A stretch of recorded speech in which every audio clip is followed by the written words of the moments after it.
இனிய வணக்கம். இன்றைய குறளாக மருந்து என்ற அதிகாரத்திலே 6வது குறளை நாம் காண இருக்கிறோம். இழிவறிந்து இன்பம் போல் நிற்கும். இழிவறிந்து உண்பான் கண் இன்பம் போல் நிற்கும். இழிவறிந்து உண்பான் கண் இன்பம் போல் நிற்கும். கழிப்பேர் இறையான் கண் நோய்.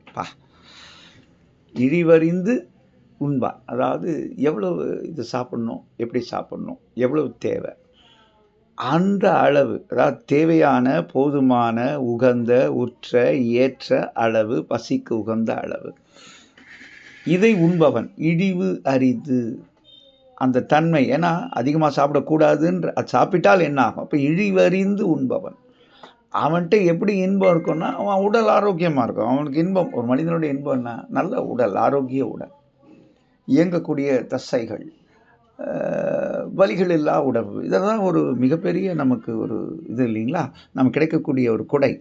அப்போது அது எப்போ அமையுதுன்னா, அந்த உண்ணும் முறை, இழிவறிந்து உண்ணும் பொழுது. சரி, அடுத்து அதுக்கு ஒரு சான்று காட்டுறாரு, நேராக காட்டுறாரு. என்னன்னா முரண். அது கழிப்பேரிரையான் கண் நோய். சில பேர் பார்த்தீங்கன்னா, நம்ம வாழ்கிறதுக்கு உணவு தேவை, ஆனால் சில பேர் நம்ம இந்த பூமிக்கு வந்ததே உணவை உண்ண என்பது போல் எப்போதும் நொறுக்கிட்டே இருப்பாங்க. அது அதில் சாப்பிட்றதுல அவங்களுக்கு ஒரு பேரின்பம் இருக்கும். குளுட்டானி அப்படின்னு சொல்லுவாங்க, GLUTTONY, குளுட்டானி. அது சாப்பிட்டுக்கிட்டே இருப்பாங்க. அவங்களுக்கு எப்பவும் பசி தீரவே தீராது. யானை பசி அப்படின்வாங்க. அது என்ன ஆகும்னா பெரிய நோயில் கொண்டு போய் விட்டுடும். கழிப்பேர் இறையான் கண் அவனிடம் நோய் தங்கும் என்று சொல்லுகிறார். ஒரு ஆய்வில் கூட என்ன பண்ணாங்கன்னா, பசி பட்டினியில் இறக்குறவங்க தொகையை விட அதிகமாக தின்னு செரிமானம் இல்லாமல் இறந்தவர் தொகை அதிகம் என்று கூட ஒரு ஆய்வு வெளியிடப்பட்டது. அப்போது கண்மூடி தெரியாமல் எப்பவும் சாப்பிட்றதே, தான் வாடுறதே, பிறந்ததே பூமியில் உண்பதற்காகத்தான், சுவைகளை அறிவதற்காகத்தான் அப்படின்னு சாப்பிடக்கூடாது. அதனால தான் தமிழர்கள் அறுசுவை என்று வைத்தார்கள். ஒவ்வொரு சுவையிலும் ஒரு மருத்துவ குணம் இருக்கிறது.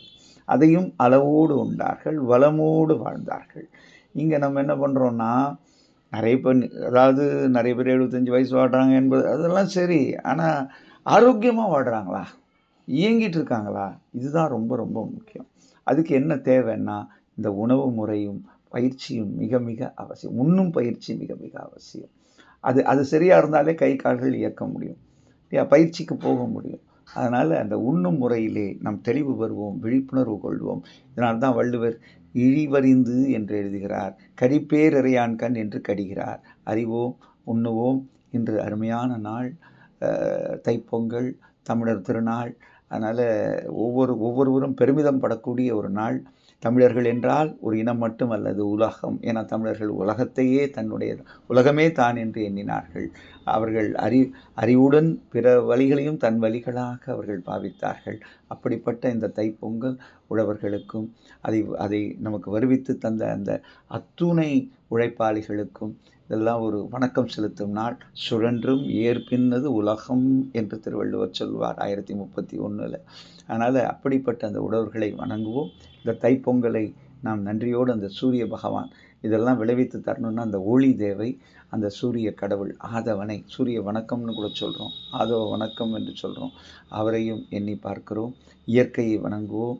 இதை வருவித்து தந்த அத்துணை வருகின்ற மாட்டுப்பொங்கல், உழவர் திருநாள் எல்லாத்தையும் நாம் கொண்டாடுவோம். திருவள்ளுவர் திருநாளும் ஒன்று வருது மாட்டுப்பொங்கல்னும் போது. ஆனால் எல்லாரும் மாட்டுப்பொங்கல் சொல்லுவாங்க, திருவள்ளுவர் திருநாளை மறந்துடுறாங்களா என்னன்னு தெரியல. அதையும் நாம் சொல்லி பழகுவோம். நன்றி, வணக்கம்.